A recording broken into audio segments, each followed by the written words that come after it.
வானமும் பூமியும் ஒளிந்து போனாலும் கர்த்தருடைய வார்த்தை ஒரு நாளும் ஒளிந்து போகாது. ஏன்னு சொன்னா இந்த பூமி உருவாக்குறதுக்கு முன்னே வார்த்தை இருக்கிறது. ஆதியிலே வார்த்தை இருந்தது. அந்த வார்த்தை தான் எல்லாமே. அவர் எழுதி கொடுத்த இந்த வசனத்தை தாண்டி ஒண்ணுமே நடக்காது. யோசிச்சு பாருங்க, 128 நாடு அகைன்ஸ்ட். ஒரு மனுஷனை கொண்டு கர்த்தர் செய்வார். நம்ம ஆண்டவருக்கு பிடிச்ச வேலை என்ன தெரியுமா? எதிரிகள் ஸ்ட்ராங் ஆகிறது கர்த்தருக்கு ரொம்ப பிடிக்கும். இந்த கிதியோன் போய் சொல்லுவார், அப்படித்தான் எவ்வளவு பேர் இருக்காங்க பாரு, நம்ம கிட்டத்தட்ட இத்தனை ஆயிரம் பேர் இருக்காங்க, அதெல்லாம் ரொம்ப ஜாஸ்தியும் பாரு. கடைசியா 300 கொண்டாந்துருவாரு. கொண்டாந்து அவங்க எவ்வளவு இருக்கிறாங்கன்னு கேட்பாரு. கடற்கரை மணலா இருக்கிறார்கள். இப்போ போ சண்டைக்கும் பாரு. என்ன எதிரி பயங்கர ஸ்ட்ராங்கா இருக்கானே, அப்பதான் நான் ஜெயிச்சேன்னு சொல்ல முடியும். பாருங்க, அங்க போய் பாருங்க, கோலியாத் பெரிய ஆள நிற்பான். யாரை வச்சு ஜெயிப்பானா? தாவீதை வச்சு தான் ஜெயிப்பாரு. ஆண்டவருக்கு எப்பவுமே என்ன பிடிக்கும் தெரியுமா? அவர் தம்முடைய மகிமையை ஒரு நாளும் ஒருத்தருக்கும் விட்டு கொடுக்காத தேவன். நான் செஞ்சேன்னு கர்த்தர் சொல்லணும். இதுல யாரும் செஞ்சதுக்கானமே இல்ல, கர்த்தர் ஒருவரே அதை செய்தார். நான் உங்களுக்கு ஒரு வாக்கு பண்ணுகிறேன், இந்த தேவன் உங்கள் வாழ்க்கையிலும் சொன்ன வாக்கு தத்தத்தை 100% நிறைவேற்றுவார். யார் என்ன சொன்னாலும் கவலைப்படாதிருங்கள். அவங்க அதை சொன்னாங்க, இவங்க இதை சொன்னாங்க, அவங்க அப்படி சொன்னாங்க. சமீபத்துல நாங்க ஒரு சாட்சி கேட்டோம். ரொம்ப எங்களுக்கு இன்னும் விசுவாசம் போதிப்பதற்கு அது எதுவா இருந்துச்சு. நாங்க இந்த காரியங்களை சொல்லும் போதெல்லாம் ஒரு காரியத்தை சொல்லுவோம். என்னன்னு சொன்னா, இவ பாருங்க, எல்லாமே அகைன்ஸ்ட். சில நேரத்துல மெடிக்கல் ரிப்போர்ட் அகைன்ஸ்ட் கொடுத்துருவாங்க. எல்லாம் செஞ்சிருவாங்க, வாய்ப்பு இல்ல, சான்ஸே இல்ல அப்படிலாம் சொல்லிடுவாங்க. எல்லாம் டாக்டர் எழுதி கொடுத்துருவாங்க. அப்படிதான் ஒரு சகோதரிக்கு எழுதி கொடுத்துட்டாங்க, குழந்தை பிறக்காதுன்னு சொல்லி எழுதி கொடுத்துட்டாங்க. எல்லாம் முடிஞ்சிருச்சு அப்படின்னு ரிப்போர்ட் கொடுத்துட்டாங்க. ஆனால் ஆண்டவர் எப்பவுமே சொல்லுவாரு, அந்த ரிப்போர்ட்டை வாங்கி கையில வச்சுக்கணும். முடியாதுன்ற ரிப்போர்ட் என்ன செய்யணும்? வாங்கி கையில வச்சுக்கணும். வச்சுக்கிட்டு ஆண்டவர்கிட்ட சொன்னதா ஆண்டவர் இப்படி கொடுத்திருக்காங்கன்னு சொல்லி அடுத்து நீங்க போய் பாத்தீங்கன்னா இந்த ரிப்போர்ட்டுக்கு அப்படியே ஆப்போசிட்டா அவர்கள் முடியாது என்று சொன்னதை கர்த்தர் செய்ய வல்லமை உள்ளவராய் இருப்பார். அது சமீபத்தில் ஒரு சகோதரி எங்களுக்கு சாட்சி சொன்னாங்க, ஆண்டவர் அப்படியே செய்தார் என்று சொல்லி. அப்படித்தான் செய்வார். என்னதான் C4 கேன்சர் இருக்குன்னு சொல்லி டாக்டர் சொல்லட்டுமே, அதை மாற்றி ஜீவனோடு கூட வைப்பதற்கு கர்த்தர் வல்லமை உள்ளவராய் இருக்கிறார். 6 மாசத்துல செத்து போயிருன்னு சொன்னவங்க எல்லாம் இன்னும் 20 வருஷம் உயிரோடு கூட தான் இருக்கிறாங்க. தேவனால் கூடாத காரியம் ஒன்றும் இல்லை. அவர் சொல்லியும் செய்யாதிருப்பாரோ, வசனத்தையும் நிறைவேற்றாதிருப்பாரோ. அவர் சொல்லிட்டாருன்னா அவர் செய்வார், அவ்வளவுதான். நம்ம அந்த வார்த்தையை தான் புடிச்சுக்கணும். சூழ்நிலையை பார்க்கவே கூடாது. எப்பவுமே சூழ்நிலையை பார்க்கணும். இப்ப பாஸ்டர் சொன்னாங்கல்ல, சூழ்நிலை சொல்லுவாங்க அடி மழை அடிக்கும் புயல் அடிக்கும்னு. நமக்கு ஆண்டவர் வாக்கு பண்ணியிருக்காரு மீட்டிங் நடக்கும்னு. மழை அடிக்கிறது அடிக்கட்டும், மீட்டிங் நடக்கிறது நடக்கும். மழை நிக்குமா? மீட்டிங் நிக்குமா? மழை தான் நிக்கும், மீட்டிங் நிக்கவே நிக்காது. அல்லேலூயா. அதே தேவன் தான் நமக்கும் இன்னைக்கும் ஜீவனோடு கூட இருக்கிறார். 2000 வருஷம் கழிச்சு எருசலேமை அதே ஸ்தானத்துல அதே கேபிட்டல் சிட்டியா கொண்டு வந்து உட்கார வைக்க கர்த்தரால் முடியுமானால், உங்களுக்கு வாக்கு பண்ணதையும் கர்த்தரால் அதே ஸ்தானத்தில் கொண்டு வந்து வைப்பதற்கு வல்லமை உள்ளவராய் இருக்கிறார். அல்லேலூயா. தேவனால் கூடாத காரியம் ஒன்றும் இல்லை. நீ விசுவாசித்தால் தேவனுடைய மகிமையை காண்பாய். கர்த்தர் சொல்லி அப்படியே 100% செஞ்சிட்டார். இப்ப அந்த சகரியா 12 திருப்பிக் கொள்ளுங்க. இப்ப சில காரியங்களை நான் பார்க்க போகிறோம். என்ன பார்க்க போறோம் அப்படின்னு கேட்டா, சில நேரங்களில் உங்களுக்குமே ஒரு சந்தேகம் ஒண்ணு வரும். ஏன்னா அந்த மீடியா இன்னைக்கு ரொம்ப மீடியா இன்ஃபுளுன்ஸ் நிறைய இருக்கு. இந்த மீடியா சொல்றதை நம்ம என்ன செய்யறோம்னா அதிகமா நம்புறோம். சிலருக்குலாம் வாட்ஸ்அப்ல வர்றதா வேத வாக்கு, பைபிள் இருக்கிறதே வேத வாக்கு இல்ல. பைபிள்ல ஆண்டவர் ஜீவனை கொடுப்பாரா நம்ப மாட்டான், வாட்ஸ்அப்ல செத்து போயிருந்தா நம்புவான். அது இப்போ கடைசி காலத்துல ஒரு குரூப் இருக்கு, எல்லாம் வாட்ஸ்அப்பையும் பேஸ்புக்கையும் நம்புற குரூப். கவனிங்க, இன்னைக்கு இந்த வாட்ஸ்அப்ல பேஸ்புக்ல யூடியூப்ல மீடியால வர்ற நிறைய விஷயங்கள் இருக்கு. இன்னைக்கு இவர்கள் எல்லாரும் சொல்ற எல்லாமே கரெக்டா என்னன்னு அலசி நீங்க ஆராய்ந்து பாக்குறதும் இல்ல. நிறைய உண்மைகளும் வருது, அதை தாண்டி நிறைய பொய்களும் வருது வாட்ஸ்அப்ல. அதனால உங்களுக்கு எது உண்மை எது பொய்ன்னு தெரியவும் மாட்டேங்குது. இப்போ இந்த எருசலேமை பத்தி ஒரு விஷயம் இப்போ நடந்துகிட்டு இருக்குது. 2 ஸ்டேட் சொல்யூஷன் அப்படின்னு ஒரு விஷயம் போயிட்டு இருக்கு. கேள்விப்பட்டிருப்பீங்களா தெரியல, தெரிஞ்சுக்கோங்க. ஏன்னா அடுத்து இதுதான் இப்ப பெரிய இஷ்யூவா மாற போகுது. என்னன்னு கேட்டீங்கன்னா, எருசலேமை 2ஆய் பிரிப்பது. எருசலேமை என்ன பண்ணணும்? 2ஆ பிரிக்கணும். 2ஆ பிரிச்சு ஒரு பகுதியை பாலஸ்தீனர்களுக்கும் ஒரு பகுதியை இஸ்ரவேலர்களுக்கும் கொடுக்கணும். அதுலயும் குறிப்பாக இந்த இடம் இருக்கு பாத்தீங்களா, இது மிக முக்கியமான ஒரு இடம். டெம்பிள் மவுண்ட் அப்படின்னு சொல்லுவாங்க. பழைய எருசலேம், ஓல்டு சிட்டின்னு பேர். இந்த ஓல்டு சிட்டியை பாலஸ்தீன கொடுக்கணும் அப்படின்னு சொல்றாங்க. ஆனா யூதர்கள் சொல்றாங்க, நாங்க எருசலேம்ல ஒரு பிடி மண்ணு கூட தர மாட்டோம், இது முழுக்க எங்க கையில இருக்கு, நாங்க தரமாட்டோம். இப்ப உலக நாடுகள் ஏறக்குறைய 165 நாடுகளுக்கு மேல எருசலேம் ஃபர்ஸ்ட் வரக்கூடாதுனாங்க. இப்போ அந்த 2ஆ பிரிக்கணும்ங்கறாங்க. சரி, எருசலேம் உங்ககிட்ட வந்துருச்சு, பாதியாவது கொடுங்கன்னு கேக்குறாங்க. இப்ப நிறைய பேருக்கு என்ன தோணுது தெரியுமா? நிறைய பேர் ஏன் பாதி கொடுத்துறதா பிரச்சனை சால்வ் ஆயிடுமே, அது ஏன் கொடுக்க மாட்டாங்க இந்த இஸ்ரவேல்காரங்க அப்படின்னு இந்த இஸ்ரவேல் மேலேயும் யூதர்கள் மேலேயும் ஒரு வெறுப்பு உங்களுக்கு வருது. உண்மையிலேயே இந்த எருசலேமை ஏன் யூதர்கள் விட மாட்டாங்க, இது யாருக்கு ரொம்ப முக்கியத்துவம் வாய்ந்தது அப்படிங்கிறது உங்களுக்கு வசனத்துல இருந்து தெரியணும். இப்ப நீங்க அதை தான் பார்க்க போறீங்க. ஒரு 4-5 வசனம் நம்ம வாசிக்க போறோம், மார்க் பண்ணி வச்சுக்கோங்க. மத்தவங்க உங்களை கேள்வி கேட்டா பதில் சொல்றதுக்கு இல்ல, உங்க விசுவாசத்தை அசைக்கிறபடி யாராவது பேசினா நீங்க அசையாதபடி இருப்பதுதான் இது. we never go for the argument. நான் எப்பவும் சொல்லுவேன், நாம் வாக்குவாதங்களுக்கு போகிற தேவன் மக்கள் அல்ல. நம்ம ஆண்டவர் வாக்குவாதம் பண்ண சொல்லவே இல்லை நம்மள. இது உங்களுடைய கிளாரிபிகேஷனுக்காக. சில நேரத்துல நீங்களே ரொம்ப பெருந்தன்மையா இருப்பீங்க, பேசாம எருசலேம் ரெண்டா பிரிச்சுட்டா தான் என்னங்க பிரச்சனையெல்லாம் சால்வ் ஆயிடுமே அப்படிம்பீங்க. அதுக்காக தான் உங்களுக்கு சொல்றேன். ஃபர்ஸ்ட் வாசிங்க ஆதியாகமத்தின் புஸ்தகம் 14ஆம் அதிகாரம் 18ஆம் வசனத்தை வாசிங்க. ஆதியாகமம் 14:18 வாசிங்க. அன்றியும் உன்னதமான தேவனுடைய ஆசாரியனாய் இருந்த சாலேமின் ராஜாவாகிய மெல்கிசேதேக்கு அப்பமும் திராட்சரசமும் கொண்டு வந்து அவனை ஆசீர்வதித்து, வானத்தின் பூமி உடையவராகிய உன்னதமான தேவனுடைய ஆசீர்வாதம் ஆபிரகாமுக்கு உண்டாவதாக. நல்லா கவனிங்க, யார் கொண்டு வந்து கொடுத்தது? சாலேமின் ராஜாவாகிய மெல்கிசேதேக்கு. சாலேமின் ராஜாவாகிய மெல்கிசேதேக். இந்த சாலேமின் ராஜா அப்படின்னா யாரு? அப்போ சாலேம்ங்கிறது ஒரு ஊரு, அதோட ராஜா தான் வந்து கொடுத்திருக்கிறார். சாலேம்னா என்னன்னா சமாதானம்னு அர்த்தம். ஷாலோம் அப்படின்னு நம்ம சொல்லுவோம், அதான் தமிழ்ல சாலேம். அந்த எருசலேம் அப்படின்னா சமாதானத்தின் நகரம் அப்படின்னு அர்த்தம். ஷாலோம்னா சமாதானம், எருசலேம்னா சமாதானத்தின் நகரம் அப்படின்னு அர்த்தம். அந்த ஊர் ராஜா அன்னைக்கே ஆபிரகாம் வந்து அப்பமரஸ்தம் என்ன பண்ணிட்டாரு? கொடுத்துட்டாரு. சோ அன்னைக்கே அவர் ஆபிரகாம் உடன்படிக்கை பண்ணிட்டாரு எருசலேம் ராஜா. இதுக்கு ஆவிக்குரிய அர்த்தம் இருக்கு, நான் வெளியரங்கமா உங்களுக்கு சொல்றேன். இப்ப உடனே ஒரு சிலர் சொல்லுவாங்க, அவர் உடன்படிக்கை தானே பண்ணாரு, அந்த நகரம் ஆபிரகாமுக்கு கொடுக்கப்பட்டதா அப்படின்னு கேட்பாங்க. வாசிங்க ஆதியாகமத்தின் புஸ்தகம் 15ஆம் அதிகாரம் கடைசி வசனம் வாசிங்க. ஆதியாகமத்தின் புஸ்தகம் 15ஆம் அதிகாரம் கடைசி வசனம். எமோரியரும் கானானியரும் கிர்காசியரும் எபூசியரும் என்பவர்கள் இருக்கிறதுமான இந்த தேசத்தை உன் சந்ததிக்கு கொடுத்தேன் என்றார். அதுல எருசலேம் இருக்கா? எருசலேம் இருக்கா? இருக்கா இல்லையா? சீக்கிரம் சொல்லுங்க. இல்ல. நியாயாதிபதிகள் 19:10 வாசிங்க. நியாயாதிபதிகள் 19:10. மனுஷனோ ராத்திரிக்கு இருக்க மனதில்லாமல் 2 கழுதைகள் மேலும் சேணம் வைத்து தன் மறுமணியாட்டியை கூட்டிக் கொண்டு எழுந்து புறப்பட்டு எருசலேம் ஆகிய எபூசுக்கு நேராக வந்தான். எருசலேமுக்கு இன்னொரு பேர் என்ன? எபூஸ். இப்ப 15 வாசிங்க. 15 கடைசி வசனம். ஆதியாகமம். எமோரியரும் கானானியரும் கிர்காசியரும் எபூசியரும் என்பவர்கள் இருக்கிறதுமான எருசலேம் இருக்கா? அப்ப யார்கிட்ட அன்னைக்கே கொடுத்தாச்சு? ஆபிரகாமின் சந்ததிக்கு அன்னைக்கு ஆண்டவர் என்ன பண்ணிட்டாரு? கொடுத்துட்டார். சோ ஆதியில ஆபிரகாம் கையில கொடுக்கும் போதே எருசலேம் யார் கைக்கு வந்துருச்சு? ஆபிரகாமின் சந்ததிக்கு வந்துருச்சு. இப்ப அடுத்த கேள்வி, ஆபிரகாமின் சந்ததின்னு தானே சொன்னாரு. ஆபிரகாமுக்கு தான் 3 சந்ததி இருந்துச்சு. இஸ்மவேல் வழியா ஒரு சந்ததி இருந்துச்சு, கேத்தூரால் வழியா ஒரு சந்ததி இருந்தது, அதற்கு பிறகு ஈசாக் வழியா ஒரு சந்ததி இருந்தது. அப்படி இருக்கும்போது எந்த சந்ததிக்கு கொடுத்தாரு? அப்படி இருக்குல்ல, இது 3 பசங்கள எந்த பசங்க கிட்ட போச்சு அப்படின்னு இருக்குல்ல. வாசிங்க ஆதியாகமத்தின் புஸ்தகம் 25ஆம் அதிகாரம் 5வது வசனத்தை வாசிங்க. ஆபிரகாம் தனக்கு உண்டான யாவையும் ஈசாக்குக்கு கொடுத்தான்.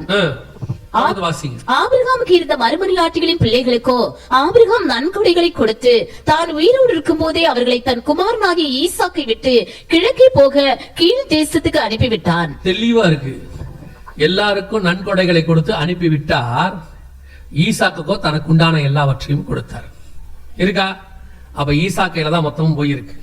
ஈசாக்குடைய பையன் தான் யாக்கோபு, இஸ்ரவேல்.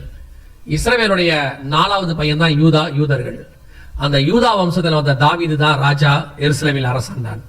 அவனுடைய பையன் தான் சாலமோன் 40 வருஷம் அரசாண்டான். அவனுடைய பையன் ரெகபியாம், எரபியாம். அவங்க அதை 2ஆ பிரிஞ்சது. ரெகபியாம் அதுல அவங்க கையில யூதேயா வரைக்கும் இருந்துச்சு. சோ எருசலேம் அன்னையிலிருந்து ஆபிரகாம் காலத்திலிருந்து இயேசு காலம் வரைக்கும் யூதர்கள் கையில் தான் இருந்துச்சு. அது அவர்களுடையதாக இருக்கிறது. சரி, இப்ப அடுத்த கேள்வி. அப்பா நீ அந்த காலத்து கதையெல்லாம் பேசிட்டு இருக்கிற, இந்த காலத்துக்கு வாப்பா, இப்ப வா. அது பைபிள் கதை, பைபிள் சொல்றது. எந்த காலத்தை பத்தி பேசிட்டு இருக்கிற? சரி, ஓகே, ரைட். இப்ப வந்துருவோம். இப்ப உள்ள காலகட்டத்தை எருசலேம் யாருக்கு சொந்தம்? முதலாம் உலக யுத்தம் 1914 இருந்து 18 வரைக்கும் நடந்துச்சு. முடிஞ்ச பிறகு சுவிட்சர்லாந்துல ஜெனிவான இடம் இருக்கு, அங்க வச்சு யுத்தத்துக்கான ஒரு வரைமுறை வகுத்தாங்க. அதாவது எப்படி சண்டை போடணும், ஸ்கூல்ஸ் மேல குண்டு போடக்கூடாது, ஹாஸ்பிட்டல் மேல போடக்கூடாது, ஒரு கைதியை எப்படி நடத்தணும், அந்த யுத்தம் முடியும் போது அதோடைய வரையறை என்ன, எல்லாம் ஒரு எழுதுறாங்க. அதனாலதான் இன்னை வரைக்கும் நீங்க பாத்தீங்கன்னா யுத்தம் நடக்கும்போது ஜெனிவா ஒப்பந்தத்தின் அடிப்படையில் அப்படின்னு சொல்லுவாங்க. அந்த ஜெனிவா ஒப்பந்தத்துல என்ன இருக்குன்னு கேட்டீங்கன்னா, ஒரு யுத்தம் முடியும் போது எவ்வளவு தூரம் ஒரு நாடு முன்னேறி இருக்கிறதோ அது வரைக்கும் அவர்களுக்கு சொந்தம். இதான் அந்த ஒப்பந்தத்துல சொல்லப்பட்டிருக்கு. அதன் அடிப்படையில பார்த்தாலும் 1967 ஜூன் மாசம் 5ஆம் தேதி நடந்த சண்டையில 6 நாள் யுத்தத்துல முழு எருசலேமும் இஸ்ரவேல் வசம் வந்துடுச்சு. இன்னைக்கு உள்ள முறைப்படி பார்த்தாலும் எருசலேம் யூதர்களுக்கு சொந்தம். நீங்க பைபிள் படி எடுத்தாலும் சரி, வசனத்தின் படி எடுத்தாலும் சரி, சரித்திரத்தின் படி எடுத்தாலும் சரி, இன்னைக்கு உள்ள சட்டத்தின் படி எடுத்தாலும் சரி, ஆண்டவர் எருசலேமை 100% யூதர்களுக்கு தான் கொடுத்திருக்கிறார். இன்னைக்கு இவங்க எல்லாம் சேர்ந்து என்ன சொல்றாங்கன்னா, எருசலேமை 2ஆ பிரிச்சிருங்க, சமாதானம் வந்துரும்ன்றாங்க. எப்படி வரும் நீங்க யோசிச்சு பாருங்களேன். 2 நாடு பக்கத்துல இருக்கு, அதாவது இஸ்ரவேலும் பாலஸ்தீனமும். இந்த 2 நாடே சண்டை போட்டுக்குது. இவங்க என்ன சொல்றாங்க, எருசலேமை பாதி கொடுத்துட்டா சண்டை போயிடும்ன்றா. ஒரு நகரத்துல 2த்தையும் பாதியா கொடுத்து 2 பெரிய பக்கத்துல ஆராதிக்க விட்டா சண்டை வருமா வராதா?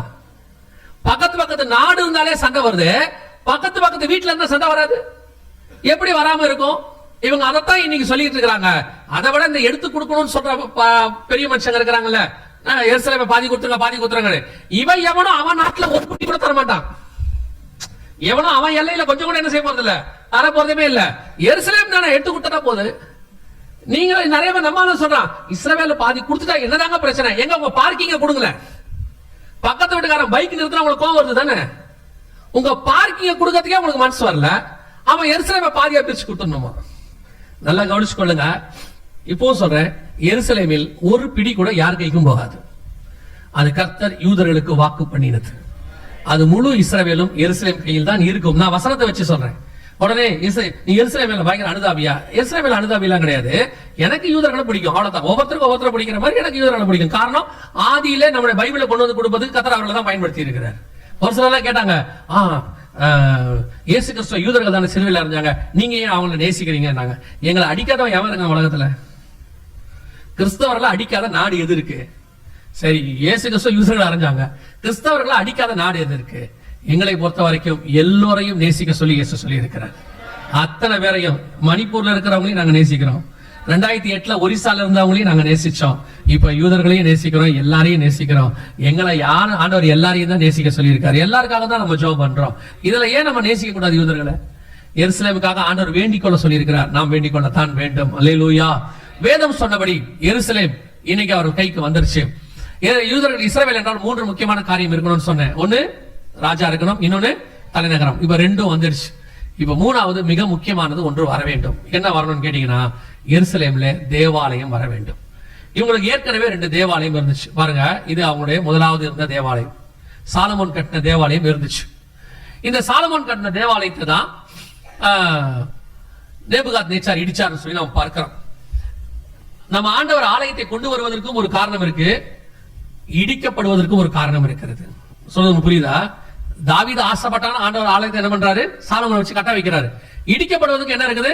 ஒரு காரணம் இருக்கு. ஏன் இடிச்சாரு? வாசிங்க, எசேக்கியேல் புஸ்தகம் 8ஆம் அதிகாரம் 6வது வசனம் வாசி. எசேக்கியேல் 8:6 வாசி. அவர் என்னை நோக்கி, மனுபுத்திரனே, அவர்கள் செய்கிறதை காண்கிறாயா? என் பரிசுத்த ஸ்தலத்தை விட்டு என்னை தூரமாய் போகப்படும்படியான இஸ்ரவேல் வம்சத்தார் இங்கே செய்கிற மிகுந்த அருவருப்புகளை காண்கிறாய் அல்லவா? ஆலயத்தை ஏன் இடிச்சாரா? ஆலயத்துக்குள்ள என்ன இருந்துச்சா? மிகுந்த அருவருப்பு. ஆண்டவர் ஆலயத்தை கட்டுவதற்கு ஒரு காரணம் இருக்கு இல்லையா? இடிப்பதற்கு ஒரு காரணம் இருக்கு. காரணம் என்ன? ஆலயத்துக்குள் அருவருப்பு. என்ன அருவருப்புன்னு அப்புறம் போய் நீங்க 8ஆம் அதிகாரம் எசேக்கியேல் புஸ்தகத்தை வீட்டுல போய் வாசிச்சு பார்த்துக் கொள்ளுங்க. அதுல எதெல்லாம் கர்த்தர் அருவருப்பும் பாரோ அதெல்லாம் இன்னைக்கு ஆலயத்துக்குள்ள இருக்கும். கர்த்தர் அந்த 8ஆம் அதிகாரத்துல தேவாலயத்துக்குள்ள எதெல்லாம் அருவருப்புன்னு சொன்னாரோ அத்தனை அருவருப்பும் இன்னைக்கு கிறிஸ்தவ ஆலயங்கள்ல இருக்கும். அதுக்கு வேற ரூபம் இருக்கும், அவ்வளவுதான், வேற காரியம் இருக்கும். வெளிப்படையா நீங்க பாருங்க, சபைகளுக்குள்ள இன்னைக்கு கடைசி காலத்துல இல்லாத அருவருப்பு என்ன? அமெரிக்கால இருந்து நீங்க ஐரோப்பா நாடுகள் வரைக்கும் பாருங்க, சபைக்குள்ள ஓரின சேர்க்கையில இருந்து எல்லாம் இருக்கு. அத்தனையும் கிடக்கு. ஆணுக்கு ஆணுக்கு கல்யாணம், பெண்ணுக்கு பெண்ணுக்கு கல்யாணம், நாய்க்கு நாய்க்கு கல்யாணம், பூனைக்கு பூனைக்கு கல்யாணம், எல்லாம் செய்யறான். அத்தனை அருவருப்பு இருக்கு. சபைக்குள்ள என்னென்ன செய்யக்கூடாது அத்தனையும் கொண்டாடுறான். இன்னைக்கு சபை அருவருப்புல கூடாரமா மாறிட்டு இருக்கு ஒரு பக்கம். 2வது, சபைக்குள்ள கர்த்தர் எதெல்லாம் பைபிள்ல அருவருப்புன்னு சொன்னாரோ அத்தனை அருவருப்பையும் சபைக்குள்ள கொண்டாந்துட்டான். இப்ப வந்து உள்ள கொஞ்சம் உட்கார்ந்து இருக்கிறான். கவனிச்சு கொள்ளுங்க. ஒரு லிமிட் வரைக்கும் தான் ஆண்டவர் பொறுப்பாரு. ஒரு லிமிட்டுக்கு மேல கர்த்தர் பொறுக்க மாட்டார். ஒரு கல்லின் மேல் ஒரு கல்லில் அதுபடிக்கு இடிக்கப்பட்டு போகும் பார் ஆண்டவர் சொன்னபடி. அவ்வளவு அருவருப்பு இருக்கு. இன்னைக்கு கர்த்தர் அருவருக்கிற காரியங்கள் ஆலயத்துக்குள் அதிகரிச்சுக்கிட்டே போகுது. அன்னைக்கு ஆலயத்துக்குள்ள இருந்தது. 2வது, 70 வருஷம் கழிச்சு செருபாபேல்ட்ட ஒரு ஆலயத்தை கட்ட சொல்றார். சரி நீ கட்டுப்பா அப்படின்னு. 2வது ஆலயமும் இப்ப இல்ல, இடிச்சாச்சு. ஏன் இடிச்சாச்சு அப்படின்னு சொன்னா வாசிங்க, மத்தேயு சுவிசேஷம் 21ஆம் அதிகாரம் 12வது வசனத்தை வாசி. மத்தேயு 21:12 வாசி.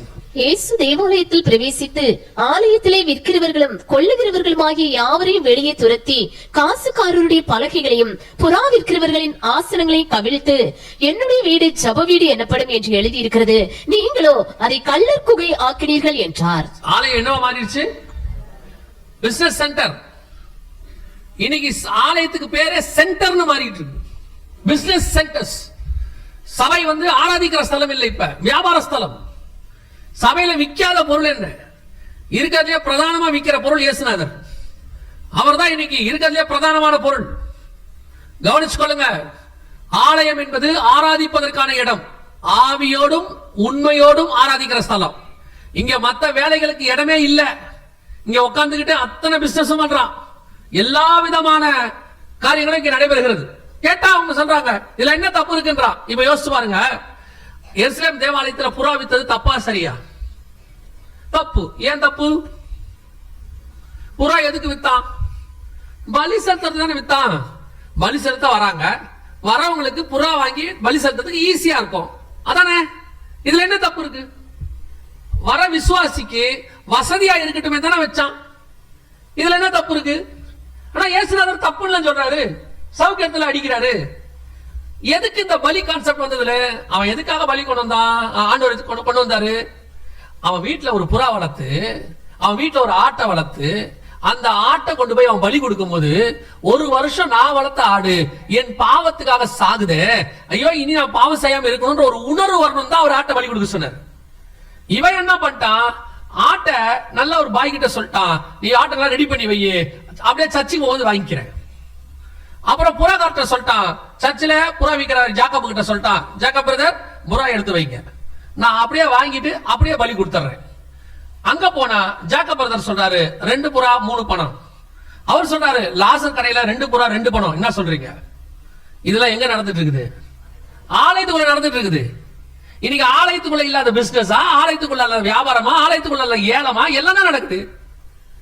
இங்க சர்ச்சை நேரம் குறைவு. இப்ப வேக வேகமா ஆராதனையை முடிச்சுட்டு வியாபாரம் நடக்குது வெளியே. இன்னைக்கு சபைக்குள்ள உட்காந்துக்கிட்டு எல்லா டேவும் இருக்கு. பர்த்டே, மேரேஜ் டே, அப்புறம் என்ன டே இருக்கு? ஃபாதர்ஸ் டே, மதர்ஸ் டே, எல்லாம் இருக்கு. வரவங்க எப்படி வராங்க? ஃபெலோஷிப். அதுக்கு பேரு என்ன? ஃபெலோஷிப். நான் சாம்பார் கொண்டு வரேன், நீ சட்னி கொண்டு வந்துரு, நான் இட்லி செஞ்சு கொண்டு வந்துடுறேன், நீ அது கொண்டு வந்துரு. நம்ம முடிச்ச உடனே உட்காந்து அப்படியே ஒரே ஃபேமிலியா திம்போம். ஆலயத்துக்கே வரல ஆராதனைக்கு. என்னன்னா இட்லி வேக லேட் ஆயிடுச்சு, நான் நேரா கீழே வந்துடுறேன். ஆலயத்துக்கே வரல. கேட்டா ஃபெலோஷிப். பவுல் கேட்கிறாரு, திங்கிறதுக்கு வீடு இல்லையான்னு கேட்கிறாரு. அவர் கேட்கணும் டீசெண்டா கேட்டாரு, புசிக்கிறதுக்கு உங்களுக்கு இல்லம் இல்லையான்னு. இன்னைக்கு லோக்கல் லாங்குவேஜ்ல கேட்டா அதான், திங்கிறதுக்கு வீடு இல்ல. சர்ச்சுக்குள்ள உட்கார்ந்துகிட்டு திங்கிறதுக்கு ஒரு குரூப் வருது. அவன் வரதே ஃபெலோஷிப்புக்கு, அதுக்கு தான் வரான். ஆராதிக்கலாம் வரல. இங்க உட்கார்ந்துட்டு இருக்கும்போது கீழே பிரியாணி வாசனை வருது. சோத்திர ஆண்டவரேன்றான். இவன் எதுக்கு சோத்திரம் சொன்னானே தெரியல. இப்ப ஆண்டவர் அவன் வாழ்க்கையில செஞ்சதுக்கு சோத்திரம் பண்ணானா, கீழே வர பிரியாணிக்கு சோத்திரம் பண்ணானே தெரியாது. இன்னைக்கு ஒரு குரூப் கல்லர் புகையாக்கிட்டு உட்கார்ந்து இருக்கு. சர்ச்சுக்கு பாருங்க, அவங்க சர்ச்சுக்கு வரும்போது ட்ரெஸ் கோட் பிக்ஸ் பண்ணிக்கிறாங்க. நம்ம எல்லாம் ஒரே பச்சை கலர் சாரியில வருவோம், நாம எல்லாம் ஒரே மாதிரி வேஷ்டி சட்டையில வருவோம். நீங்க வாங்க, உங்களை வேணும்னு சொல்லல, அதுக்காகத்தான் ஆலயத்துக்கு வருது ஒரு குரூப். ஆராதிக்கும் போதே பாருங்க கேக்குது அங்க இருந்து, இவர் இங்க ஆவியை ஊத்திக்கிட்டு இருக்கிறாரு. அதுக்கு ஆவியும் ஊத்தாது, அனலும் ஊத்தாது. இன்னைக்கு சபை எப்படி இருக்கு? Entertainment place. இங்க எங்க ஆவியோட உண்மையோட ஆராதிக்கிறது? பல சபைகள்ல 1.5 மணி நேரம் தான் ஆராதனையே. 1 மணி நேரம் ஆடி பாடி குதிச்சு எல்லாத்தையும் முடிச்சுட்டு ஒரு 15 நிமிஷத்தை பேசி முடிச்சுட்டு, சொந்த கதை, சோக கதை, வந்த கதை, வாட்ஸ்அப் கதையை பேசிவிட்டு, கடைசியில ஒரு ஆஃபரிங், ஒரு காணிக்கை, ஒரு பிசினஸ், அவ்வளவுதான். சர்ச் இன்னைக்கு ஒரு பிசினஸ் சென்டர். கவனிச்சு கொள்ளுங்க. ஆலயம் என்பது பரலோகத்தினுடைய வாசல். அங்கே ஏணி வைக்கப்பட்டிருக்கிறது, அது பரலோகத்திற்கு போகிறதுக்கு. இது ட்ரெடிஷனல் பேஸ் கிடையாது. வாரத்துக்கு ஒரு நாள் வந்துட்டு போறதுக்கு. நிறைய பேரு ஒவ்வொரு சண்டேவும் தங்களுடைய ரிலிஜியஸ் கடமையை நிறைவேற்றுறதுக்கு ஆலயத்துக்கு வரீங்க. நான் சர்ச்சுக்கு போயிட்டேன், இந்த வாரம் சர்ச்சுக்கு போயிட்டு வந்துட்டேன். வரும்போதே என்ன சொல்லிட்டு வரான்? சர்ச்சுக்கு வரும்போது 7 மணிக்கு ஆராதனை, 8:30 முடிஞ்சிடும். முடிஞ்ச உடனே அவங்க சாப்பிட போயிடுவோம். அவன் மைண்ட் செட்டே வரும்போது அப்படிதான் இருக்கு. போகும்போதே சர்ச்சுக்கு போவதே கேட்கறான், எங்க திங்க போறோம்? முடிச்ச உடனே எங்க போறோம்? இவெல்லாம் எகிப்துக்கு கொம்பட்டி ஆயிட்டீங்கிறவன். கானானுக்கு போனா கானானுக்கு போகாம திருப்பி எகிப்துல போய் கொம்பட்டி ஆயிட்டீங்கிறவன். இன்னைக்கு ஆலயம் அப்படிப்பட்ட ஸ்தலம். 1.5 மணி நேரம் ஆராதனை வச்சு தொலைச்சாச்சு. அந்த 1.5 மணி நேரத்தையும் ஒழுங்கு ஆராதிக்காத கூட்டம் ஒண்ணு. கவனிச்சு கொள்ளுங்க. ஒரு கல்லின் மேல் ஒரு கல் வைத்து கட்டினவர் அவர்தான். வாசிங்க ஆகாய் புஸ்தகம் 2ஆம் அதிகாரம் 15வது வசனத்தை வாசிங்க. ஆகாய் 2:15 வாசிங்க. இப்போதும் கர்த்தருடைய ஆலயத்தை கட்டும்படி ஒரு கல்லின் மேல் ஒரு கல் வைக்கப்பட்டது முதல் நடந்ததை உங்கள் மனதிலே சிந்தித்து பாருங்கள். மத்தேயு 24:2 வாசிங்க. இயேசு அவர்களை நோக்கி, இவைகளெல்லாம் பார்க்கிறீர்களே, இவ்விடத்திலே ஒரு கல்லின் மேல் ஒரு கல்லிராதபடிக்கு எல்லாம் இடிக்கப்பட்டு போகும் என்று. இரண்டாவது தேவாலயத்தை ஒரு கல்லின் மேல் ஒரு கல் வைத்து எப்படி கட்டினாரோ அதே தேவன் ஒரு கல்லின் மேல் ஒரு கல்லிராதபடிக்கு இடிக்கவும் வல்லமை உள்ளவராய் இருக்கிறார். எப்படி கட்டினாரோ அப்படியே அடிப்பாரு. கவனிச்சு கொள்ளுங்க. ஆலயம் கொள்ளையர் கூடமாய் இருக்கக்கூடாது, வியாபார ஸ்தலமாய் இருக்கக்கூடாது. ஆலயம் என்டர்டைன்மெண்ட் பிளேஸ் அல்ல. ஆலயம் என்பது டிரான்ஸ்பர்மேஷன் சென்டர். வந்துட்டு திரும்பி போகும்போது ஆவிக்குரிய வாழ்க்கையில ஒரு மாற்றம் ஏற்பட்டிருக்கணும். வந்துட்டு திரும்பி போகும்போது ஆவியானவர் உன்னோடு கூட இடைப்பட்டு இருக்கணும். சும்மா வந்துட்டு போறதுக்கான பார்க் இல்ல இது. இன்னைக்கு நிறைய பேர் ஆலயத்தை அப்படி நினைச்சிட்டு இருக்கிறீங்க. நஷ்டம் உங்களுக்கு தான், ஆலயத்துக்கு இல்ல. கர்த்தர் ஒரு ஆலயத்தை கட்டடத்தை உருவாக்குறது எதுக்கு தெரியுமா? உங்களை பரலோகத்துக்கு கூட்டி போறதுக்கு. இன்னைக்கு சபை அப்படிப்பட்ட ஸ்தலம். ஒரு யூத் மீட்டிங் சொல்லி பாருங்க, அடுத்து டான்ஸ் தான் ரெடி பண்றான். யூத் மீட்டிங்ல ஆடணும்னு எவன் சொன்னா? யார் சொன்னது யூத் மீட்டிங்ல ஆடணும்னு? நல்லா கேர்ஃபுல்லா இருந்து கொள்ளுங்க. ஆடுகிறவர்கள் ரொம்ப நாள் ஆட முடியாது, ஆண்டவர் உட்கார வச்சிருவாரு. வசனம் பேசுறவன் தான் கடைசி வரைக்கும் பேச வேண்டி வரும். வாலிபன் எதனால் தன் வழியை சுத்தம் பண்ணுவான் தெரியுமா? கர்த்தருடைய வார்த்தையின்படி தன்னை காத்துக் கொள்ளுகிறதுனால. சும்மா ஆடுறது, ஓடுறது, குறிக்கிறது, ஓடியாடுறது, விசில் அடிக்கிறது, ஊனு ஊக்குறது, இதெல்லாம் ஆண்டவர் நிறைய பேரை பார்த்து முடிச்சிட்டாரு. பண்ணவெல்லாம் காணாமலும் போயிட்டான். ஆனா வசனம் தான் நிற்கும் கடைசி வரைக்கும். தயவு செய்து ஆலயத்தை கர்த்தருக்கேற்றபடி நடத்துங்கள், கர்த்தருக்கேற்றபடி இருங்கள். அதான் ரொம்ப இம்பார்ட்டன்ட். உங்க இஷ்டப்படி ஆலயத்துக்கு வந்துட்டு போனீங்க, நஷ்டம் உங்களுக்கு தான். ஒரு நாள் ஒரு கல்லில் ஆதபடிக்கு கர்த்தர் இடிக்கப்பட்டு போவார். அல்லேலூயா. 2 ஆலயமும் இல்லாம போயிருச்சு. இப்ப ஏறக்குறைய 2000 வருஷமா ஆலயம் இல்ல. ஆனா ஆண்டவர் சொல்றாரு 3வது தேவாலயம் அங்கே வரும் அப்படின்னு சொல்றாரு. அதுக்கு ஆதார வசனங்கள் நிறைய இருக்குது. 2 வசனம் மட்டும் வாசிங்க.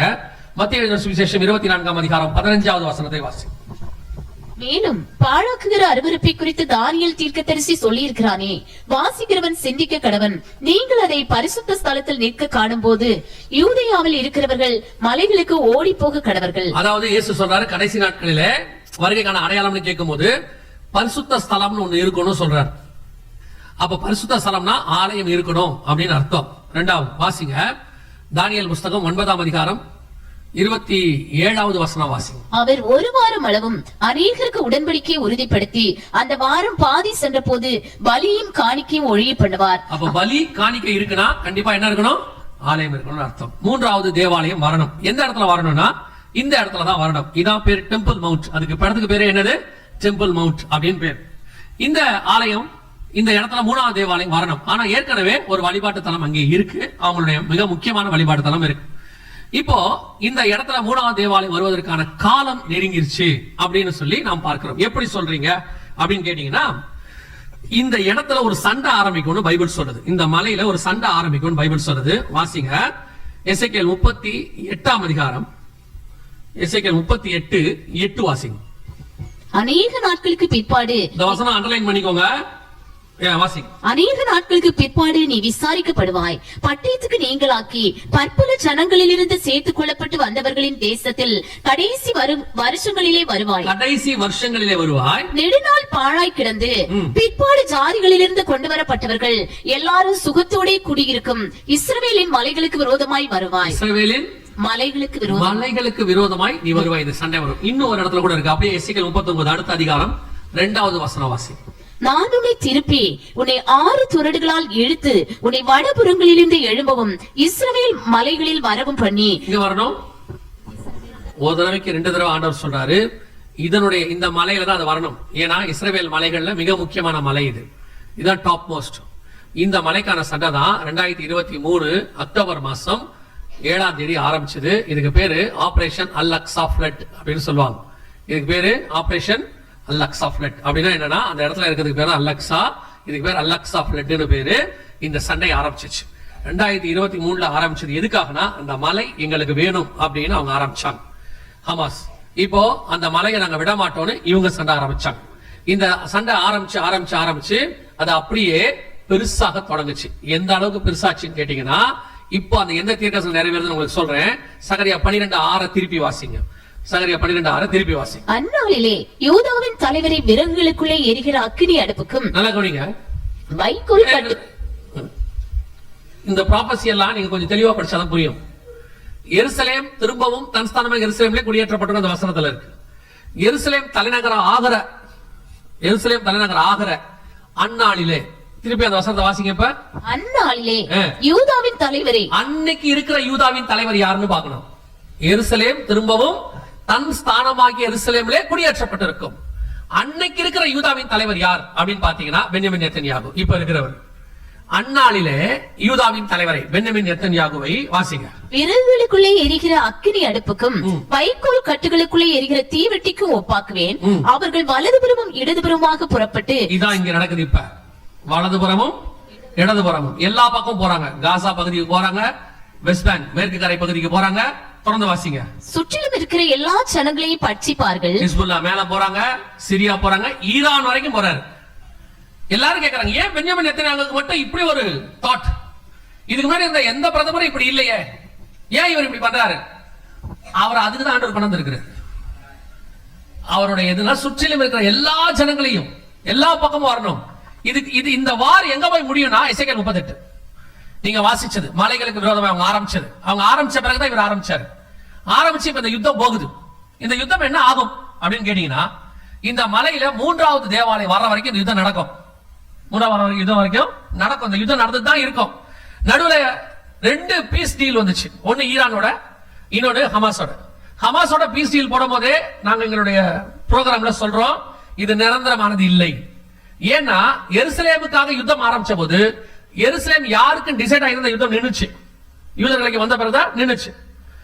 அப்போ ஒரு யுத்தம் எதுக்கு ஆரம்பிச்சோமோ அதுக்கான காரணம் முடிஞ்சாலும் நிக்கணும். அந்த யுத்தம் அதோட நிக்கணும்ல. அப்ப இந்த மலைக்காக சண்டை ஆரம்பிச்சாங்க. இந்த மலை யாருக்கும் சொல்லி தானே முடிக்கணும். அந்த இன்னும் அந்த டிசிஷனே ஆகல. அப்ப கண்டிப்பா இது என்ன செய்யாது, முடியாது. இப்போ இந்த பீஸ் டீல் வந்துச்சு, சமாதான ஒப்பந்தம். உடனே எல்லாரும் என்ன சொன்னாங்க, இதோட ஹிஸ்டாரிக்கல் பீஸ், இது சரித்திரபூர்வமானது. இப்ப முடிஞ்சிருச்சு, திருப்பி சண்டை ஆரம்பிச்சிருச்சு. நாங்க அன்னைக்கே சொன்னோம், இது நிரந்தரம் இல்ல, அந்த சண்டை திரும்பி வரும். இப்ப திருப்பி நெத்தன்யாகு அடிச்சிருக்கிறார். திருப்பி அவர் என்ன சொல்றாரு, எங்க சோல்ஜர்ஸ் அவங்க அடிச்சிட்டாங்கன்னு சொல்றாரு. திருப்பி இது காலாவதி ஆகுது. காலாவதி தான் ஆகும். இது எங்க போய் நிக்கும்னா, இந்த இடத்துல இருக்க இடத்துல 3வது தேவாலயம் கட்ட ஆரம்பிக்கிற வரைக்கும் இது போகத்தான் செய்யும். அது வரைக்கும் இந்த யுத்தம் போகும். இந்த இடம் முழுவதும் இஸ்ரவேல் வசம் வரும். அப்பதான் இதுக்கான முடிவு வரும். அப்படிதான் பைபிள்ல இருக்கு. 3வது தேவாலயம் வரதுக்காக தான் ஆரம்பிச்சிருக்கு. சரி, இதெல்லாம் நம்ம ஏன் பாக்குறோம் அப்படின்னா வாசிங்க. லூக்கா 21:24 வாசிங்க. லூக்கா 21:24. பட்டை கருக்கினாலே விழுவார்கள், சகல புறஜாதிகளுக்குள்ள சிறைப்பட்டு போவார்கள். புறஜாதியாரின் காலம் நிறைவேறும் வரை எருசலேம் புறஜாதியாரால் மிதிக்கப்படும். அந்த எருசலேம் சண்டை ஆரம்பிச்சிருக்குது. இந்த மலை சண்டை எதுக்கான அடையாளம்னா, புறஜாதியாரின் காலம் நிறைவேறுது. இதுல 2 அர்த்தம் இருக்கு. ஒன்று, அந்த மலையில இது இருக்கு, அவங்களுடைய வழிபாட்டு தலம் இருக்கு. அந்த வழிபாட்டு தலம் இருக்கிறதுனால இந்த மலை யூதர்களுக்கு புனித மலை. இங்கதான் 2 தேவாலயம் இருந்துச்சு. ஆனா இந்த வழிபாட்டு தலம் இருக்கிறதுனால அவங்க எல்லாம் வந்து போறாங்க அவங்களுடைய வழிபாட்டு பண்றது. அதனால யூதா என்ன சொல்றான், புறஜாதியார் வந்து போறாங்க. இது இல்லாம போச்சுன்னா அவங்க யாருமே என்ன பண்ண மாட்டாங்க, இங்க வரமாட்டாங்க. அப்போ இந்த இடத்துல இருக்கிற இந்த மாஸ்க் ரிமூவ் பண்ணுங்கிறது அவங்களுடைய எண்ணம். அதனால என்ன சொல்றாங்க, புறஜாதியாரின் காலம் நிறைவேறும் வரை எருசலேம் புறஜாதியாரால் மிதிக்கப்படும். அது வரைக்கும் தான் இவங்க வருவாங்க. இது இல்லாட்டி அவங்க என்ன செய்ய மாட்டாங்க, வரமாட்டாங்க. இது ஒரு அர்த்தம். இன்னொரு அர்த்தம், இதுதான் புறஜாதியார் காலம், சபை காலம் 2000 வருஷம். இது நிறைவேற வரைக்கும் அது அங்க இருக்கும். அது அங்க போகுதுன்னா இது இங்க நிறைவேற போகுதுன்னு அர்த்தம். நம்ம காலம் முடிவுக்கு வருதுன்னு அர்த்தம். அதான் நம்ம வாசப்படியில் இருந்து கதவை தட்டுகிறாருன்னு அர்த்தம். அத்திமரம் துளிர் விட்டதுன்னு அர்த்தம். அதோட லாஸ்ட் பாயிண்ட்டுக்கு நம்ம வந்துட்டோம். இப்போ இந்த மலைக்கான சண்டை எதை குறிக்குதுன்னா, இந்த சண்டை முடிவடைவதற்குள், இந்த காரியங்கள்லாம் கட்டி முடிக்கப்பட்டு தேவாலயம் வருவதற்குள் ஆண்டவர் நம்மை மீட்கும்படி வரப்போகிறார் என்ற அர்த்தம். அல்லேலூயா. அது எப்படி ஆண்டவர் வருவார்னு சொல்றீங்க? அதே லூக்கா 21:28 வாசிங்க பாருங்க. 21:28 வாசி. இவைகள் சம்பவிக்க தொடங்கும் போது உங்கள் மீட்பு சமீபமாய் இருப்பதால், சம்பவிக்க தொடங்கும் போது 2023 அக்டோபர் 7 சம்பவிக்க தொடங்கிடுச்சு. புரியுதா? இவைகள் சம்பவிக்க தொடங்கும் போது, சம்பவிக்க தொடங்கிடுச்சு, 2 வருஷம் ஆச்சு. இவைகள் சம்பவிக்க தொடங்கும் போது உங்கள் மீட்பு சமீபமாக இருப்பதால் நீங்கள் நிமிர்ந்து பார்த்து உங்கள் தலைகளை உயர்த்துங்கள் என்றார். ஏன் நிமிர்ந்து பார்த்து தலையை உயர்த்தணும்னா அப்போஸ்தலர் 1 அதிகாரம் 6 முதல் 9 வசனத்துல இயேசுவானவர் ஏறி போகும்போது அப்போஸ்தலர்கள் நிமிர்ந்து பார்த்துக்கிட்டே இருந்தாங்க. அங்கே வந்த தூதன் கேட்டா, ஏன் வானத்தை அண்ணாந்து பார்க்கிறீர்கள்? நீங்கள் பார்க்கும்படி இயேசுவானவர் எப்படி ஏறி போனாரோ அப்படியே இறங்கி வருவார். இப்பதான் வசனம் சொல்லுது, இவைகள் சம்பவிக்க தொடங்கும் பொழுது உங்கள் மீட்பு சமமாக இருப்பதால் நிமிர்ந்து பார்த்து தலைகளை உயர்த்துங்கள். அல்லேலூயா. அப்போ இது சம்பவிக்க ஆரம்பிச்சு 2 வருஷம் ஆயிருச்சு. ஆண்டவர் வாசப்படியில வந்து கதவை தட்டுறாரு. அந்த கதவை தட்டுற சத்தத்தை தான் இப்ப நீங்க கேட்டுக்கிட்டு இருக்கீங்க உட்கார்ந்து. ஒருவன் என் சத்தத்தை கேட்டு கதவை திறந்தால், ஆண்டவர் வருகிற காலம் மிக சமீபம். இனி காலம் செல்லாது. கடைசி காலத்தினுடைய மிக முக்கியமான ஜெனரேஷன்ல நீங்கள் நானும் இருக்கிறோம். சபையினுடைய கடைசி ஜெனரேஷன். கர்த்தருக்கு சித்தமானால் எனக்கு தெரியாது, அவர் வரும் நாளாகிலும் நாளிகையாகிலும் பிதா ஒருவரை தவிர மற்ற ஒருவனும் அறியார். கர்த்தருக்கு சித்தமானால் நீங்களும் நானும் தான் அவருடைய வருகையை சந்திக்கிற கடைசி ஜெனரேஷனாக இருக்க நிறைய வாய்ப்பு இருக்கிறது. ஏன்னா நம்ம கண்ணுக்கு முன்னாடி 2000 வருஷமா இல்லாத தேசம் வந்துருச்சு, இனம் வந்துருச்சு, தலைநகரம் வந்துருச்சு, தேவாலயத்துக்கான எல்லாம் ரெடி. இங்க பாருங்க, தேவாலயம் கட்டுவதற்கு பிளான் ரெடியா இருக்குது. இதான் கட்டுறதுக்கான பொருட்கள் எல்லாம் வாங்கி ரெடி பண்ணி வச்சிருக்காங்க. இந்த தேவாலயத்தை கட்டுறதுக்கான ஆரோனின் வம்சம் இவர் ரெடி பண்ணியாச்சு. அடுத்து இது தேவாலயத்துக்கான பலி கொடுக்கிறது, அந்த பலி பொருள் இப்ப எருசலேமுக்கு கொண்டாந்தாச்சு. சிவப்பு கிடாரி கொண்டாந்தாச்சு, எல்லாமே ரெடியா இருக்குது. இப்ப எருசலேமுக்கு கொண்டாந்து வச்சாச்சு. இதுதான் தேவாலயத்தினுடைய பிளான். 3வது தேவாலயம் எப்படி வரப்போகுது அப்படிங்கிற பிளானும் இப்ப போட்டு அவங்க வந்து ஆன்லைன்லயே கொடுத்துட்டாங்க. இது மட்டும் இல்ல, எருசலேமுல பல பகுதிகளில தேவாலயத்துக்கு போகும் வழி அப்படின்னு சொல்லி போர்டு வச்சுட்டாங்க. சோ தேவாலயமே இல்ல, ஆனா இவ்வளவு காரியங்கள் ரெடியா இருக்கு. இப்ப யூதர்கள் என்ன சொல்றாங்கன்னா, ஒன்னே ஒண்ணுதான் எங்களுக்கு தேவை, எல்லாம் இருக்கு, எங்களுக்கு தேவை அந்த இடம் மட்டும். அந்த இடத்துல மிகப்பெரியதான ஒரு காரியம் நடக்கும். ஒன்று யுத்தம் நடக்கும், இல்லனா ஒரு பெரிய பூமி எதிர்ச்சி அந்த இடத்துல நடக்கும். எசேக்கியேல் 38 நீங்க வாசிச்சீங்க இல்லையா? அதுல 19வது வசனத்தை வாசிங்க பாப்போம். 38:19. அந்நாளிலே இஸ்ரவேல் தேசத்திலே பெரிய அதிர்ச்சி உண்டாகி, இப்போ இஸ்ரவேல் தேசத்துல ஒரு பெரிய பூமி எதிர்ச்சி வரணும், மிகப்பெரிய பூமி எதிர்ச்சி ஒண்ணு வரணும், 6 புள்ளிக்கு மேல வரணும். ஒருவேளை அந்த பூமி எதிர்ச்சியில இந்த வழிபாட்டு தலம் இடிஞ்சாலும் சரி, இல்ல யுத்தத்துல இடிஞ்சாலும் சரி, 3வது தேவாலயம் கட்டுவதற்கு அந்த இடம் அவர்களுக்கு கிடைக்கும். உங்களுக்கு எனக்கு கடைசி அடையாளம் என்ன தெரியுமா? அந்த வழிபாட்டு தலம் அங்கே இடிகிறதோ அது இல்லாமல் போகிறது நீங்கள் பாப்பீர்களானால் மூட்டை முடிச்ச கட்டிட்டு பரலோகத்துக்கு போறதுக்கு ரெடி ஆகணும்னு அர்த்தம். இனி வேற ஒரு காரியம் இருக்கவே இருக்காது. அதுக்கப்புறம் உங்களுக்கும் எனக்கும் செகண்ட்ஸ் தான் பாக்கி. எப்போ வேணாலும் கர்த்தர் வருவார். அல்லேலூயா. இதெல்லாம் 2000 வருஷம் கழிச்சு நம்ம காலத்துல நடக்குது. ஒரு 100 வருஷத்துக்கு முன்னாடி பைபிள் இது இவ்வளவு பைபிள்ல இருக்கு. 100 வருஷத்துக்கு முன்னாடி படிச்சா இது எதுவுமே உங்களுக்கு இருக்காது. ஆனா இப்ப எல்லாமே இருக்கு. இதெல்லாம் எதை சொல்லுதுன்னா, ஆண்டவர் வெகு சீக்கிரம் வரப்போகிறார், ஆயத்தப்படுங்கன்னு சொல்லுது. அவ்வளவுதான். நீங்க நானும் வேற ஒண்ணுமே இதுல செய்யறதுக்கு இல்ல. இந்த அடையாளங்களை எல்லாம் நீங்கள் காணும்போது, இவைகளை நீங்கள் காணும்போது அவர் வாசல் அருகே வந்திருக்கிறார் என்று அறிவீர்கள்.